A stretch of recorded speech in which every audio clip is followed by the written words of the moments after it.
Um mundo perfeito, desde a mais simples flor à mais alta árvore, do pequeno beija-flor à imensa baleia. Tudo era perfeito. O clima sempre agradável, alimento variado e abundante. A dor, o sofrimento e a morte eram desconhecidos. E Deus diz: façamos o homem à nossa imagem, conforme a nossa semelhança. E o Senhor Deus tomou o homem e o colocou no jardim do Éden para cultivá-lo e guardá-lo. E o Senhor Deus ordenou ao homem, dizendo: de toda árvore do jardim comerás livremente, mas da árvore do conhecimento do bem e do mal não comerás, pois no dia em que dela comeres, certamente morrerás. A sequência do texto nos indica que a palavra homem ali mencionada se refere apenas a Adão, pois logo em seguida Deus diz: não é bom que o homem esteja sozinho. Eu farei para ele uma ajudadora adequada. Se atentar aos detalhes, nos trará a percepção correta sobre o propósito de Deus ao criar o homem e a mulher. Para Adão, foi dada a missão de cultivar e de guardar o jardim. A palavra guardar no hebraico abarca outros sentidos, como vigiar, manter, cuidar ou preservar. Salmos 8, 4 a 6 nos ajuda a entender melhor a missão e a responsabilidade de Adão. O que é o homem para que sejas cuidadoso com ele, e o filho do homem para que o visites? Porque o fizeste por um pouco menor do que Deus, e o coroaste em glória e honra. Tu fizeste com que ele tivesse domínio sobre as obras de tuas mãos, tu puseste todas as coisas debaixo dos seus pés. Adão foi coroado rei do nosso mundo, e a mulher deveria ser a sua ajudadora. Isso em nada rebaixa a criação da mulher. Ela foi a última criação física de Deus, a cereja do bolo que faltava para que a felicidade de Adão fosse completa. Um presente de Deus para o homem, o melhor presente que ele pôde dar. E Adão amou esse presente, se tornando com ela uma só carne. Nós não sabemos quanto tempo se passou desde a criação de Adão e Eva, mas o tempo certamente não afrouxou ou mudou a ordem de Deus a respeito da única coisa que o homem foi proibido de fazer no jardim do Éden. Essa proibição não foi um mero capricho de Deus. Como seres livres que eram para obedecer ou desobedecer, a sua lealdade precisava ser testada, pois antes mesmo da criação do mundo, uma rebelião já havia acontecido. Apocalipse 12 diz: e houve guerra no céu, Miguel e seus anjos, Satanás e seus anjos. Sua cauda arrastou consigo 1/3 das estrelas do céu, lançando-as na terra. Esse ser que liderou tamanha rebelião é descrito em Ezequiel 28 como o querubim cobridor ungido. Ele era perfeito em seus caminhos até que nele foi achada a iniquidade. Com sua astúcia e inteligência, ele foi capaz de iludir e enganar milhares de anjos que foram expulsos com ele. E agora Deus cria, mais uma vez, seres puros e perfeitos. Será que eles vão se rebelar tal qual esse querubim e esses anjos? A maior prova que Deus poderia dar de que ele cria seres livres é a árvore do conhecimento do bem e do mal. Colocar um bebezinho dentro de um cercadinho fechado e dizer que ele é livre para fazer o que quiser é uma ilusão. Da mesma forma, se Deus criasse seres que não possuem a capacidade ou a possibilidade de escolherem fazer o que quiserem, inclusive desobedecer às suas ordens, ele não teria criado seres livres, ele teria criado robôs. E na árvore do conhecimento do bem e do mal, Deus permitiu que ali Satanás agisse, atuasse com seus argumentos para tentar convencer Adão e Eva a desobedecer a Deus e passar para o seu lado.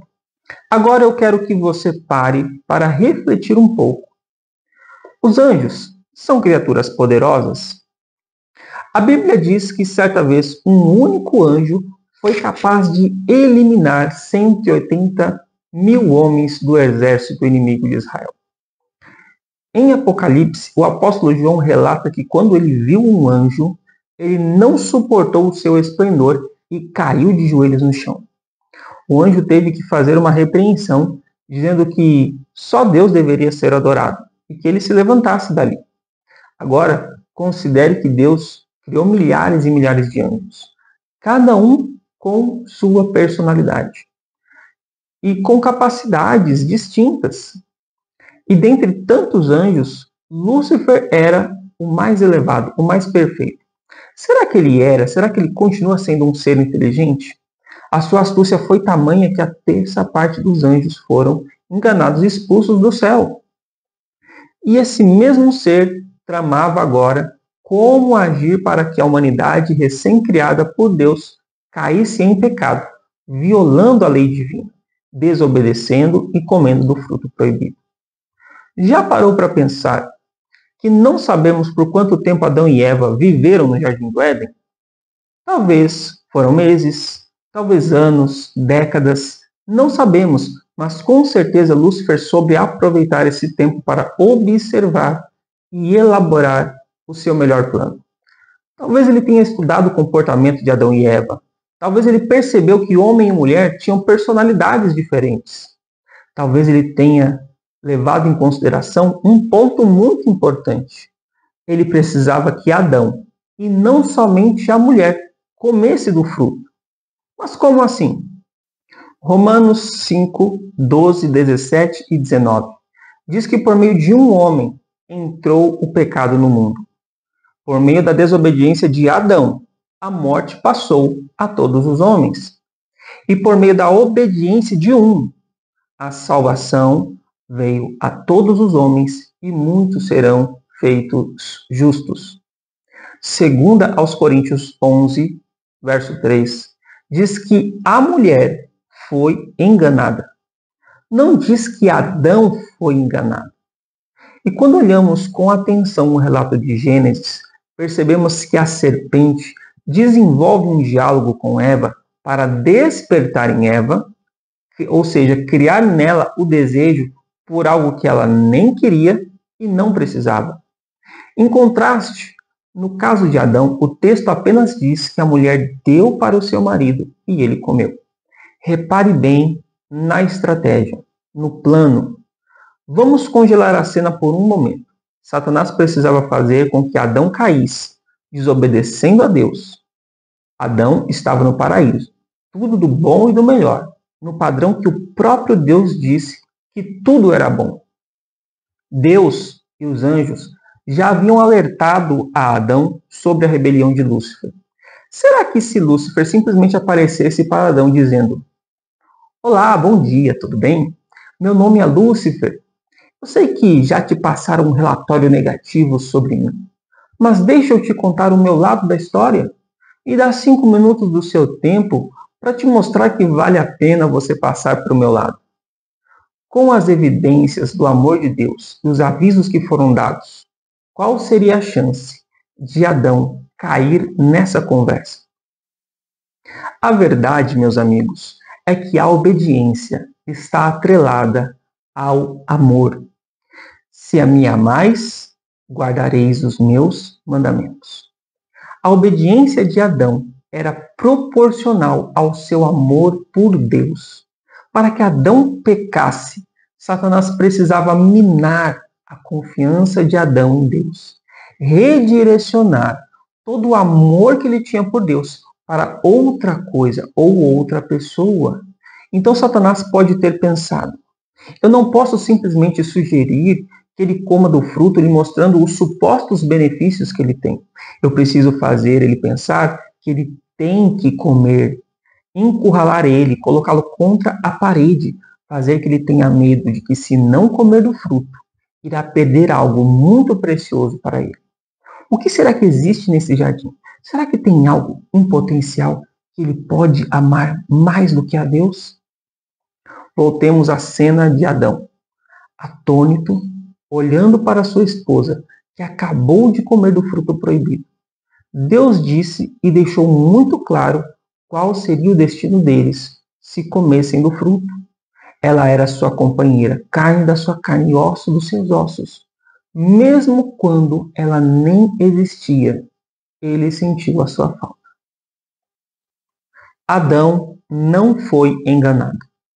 Ele compreendeu que a sua companheira havia transgredido a ordem de Deus, desrespeitando a única proibição a eles imposta como prova de sua fidelidade e amor. Teve então uma terrível luta íntima. Lamentou que tivesse permitido que Eva se desviasse do seu lado. Mas agora a ação já estava praticada. Devia ele então separar-se daquela que era sua companheira, daquela que era sua alegria? Como ele suportaria isto? Adão havia desfrutado da companhia de Deus e dos santos anjos. Havia olhado para a glória do Criador. Compreendia o elevado destino manifesto à raça humana se eles permanecessem fiéis a Deus. Todavia, estas bênçãos todas foram perdidas de vista com o receio de perder ele aquela única dádiva que, aos seus olhos, sobrepujava todas as outras. O amor, a gratidão, a lealdade para com o Criador, tudo foi suplantado pelo amor para com Eva. Ela era uma parte dele e ele não podia suportar a ideia de separação. Não compreendia que o mesmo poder infinito que do pó da terra o havia criado, como um ser vivo e belo, e amorosamente lhe dera uma companheira, poderia preencher a falta desta. Resolveu partilhar a sua sorte. Se ela devia morrer, com ela morreria ele. E ele então resolveu e decidiu afrontar as consequências. Tomou do fruto e comeu rapidamente.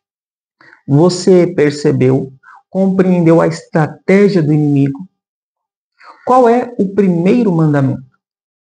Não terás outros deuses diante de mim. Deuteronômio 6, verso 5 diz: Amarás, pois, o Senhor teu Deus de todo o teu coração e de toda a tua alma e de todas as tuas forças. Quando Adão escolheu Eva, ele a colocou acima de Deus. Transformou Eva em um ídolo. Repare que ele não deixou de amar a Deus, mas esse amor já não estava mais em primeiro lugar na sua vida. Logo, a obediência a Deus agora também não estava em primeiro lugar. Não era, então, uma obediência completa, mas uma obediência limitada até onde as circunstâncias não colocariam em risco perder o seu ídolo, a mulher. Se você prestar atenção, vai perceber que a estratégia do tentador muitas vezes é essa. Ele nos estuda e tenta ver coisas que gostamos, atividades, sentimentos, pessoas no nosso círculo social que tenham esse potencial de se tornar na nossa vida um ídolo. E não se engane, pode ser muitas vezes coisas que são boas em si mesmas. Pregar, cantar, fazer bem ao próximo, trabalho, estudo, esposo, esposa, filhos, enfim, tudo. Isso vai variar de pessoa para pessoa. A Bíblia está repleta de histórias que são exemplos para nós de pessoas que caíram nessa armadilha, mas também exemplos positivos de homens e mulheres de Deus que, quando foram provados, demonstraram que realmente o Senhor era o primeiro em suas vidas. Lucas capítulo 14, verso 26 diz: Se alguém vier a mim e não aborrecer o seu pai, e mãe, e mulher, e filhos, e irmãos, e irmãs, e ainda também a sua própria vida, não pode ser meu discípulo.